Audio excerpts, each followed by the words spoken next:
Ever wondered how we tackle environmental disasters like contaminated soil or polluted water? Well, today we're diving into a game-changing solution: bentonite grinding mills. Think of bentonite as nature's super sponge.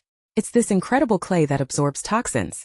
But here's the catch. To work its magic, it needs to be ground super fine. That's where our mills come in. These high-tech grinding machines transform raw bentonite into a superfine powder. This powder has massive surface area, making it way more effective at trapping pollutants. Picture this: an industrial site with soil soaked in heavy metals like lead or cadmium. We mix in bentonite powder and boom! It binds those toxic metals, locking them away safely.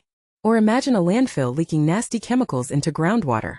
A bentonite barrier can seal it up, protecting our water sources from contamination. These mills aren't just heavy-duty crushers. They're precision-engineered for consistency.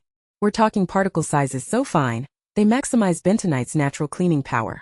From mining sites to factory grounds, this tech is revolutionizing cleanup efforts globally.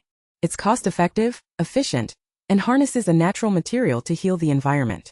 So next time you hear about a cleanup project, remember the humble grinding mill behind it. It's not just machinery. It's a key player in our fight for a cleaner, healthier planet.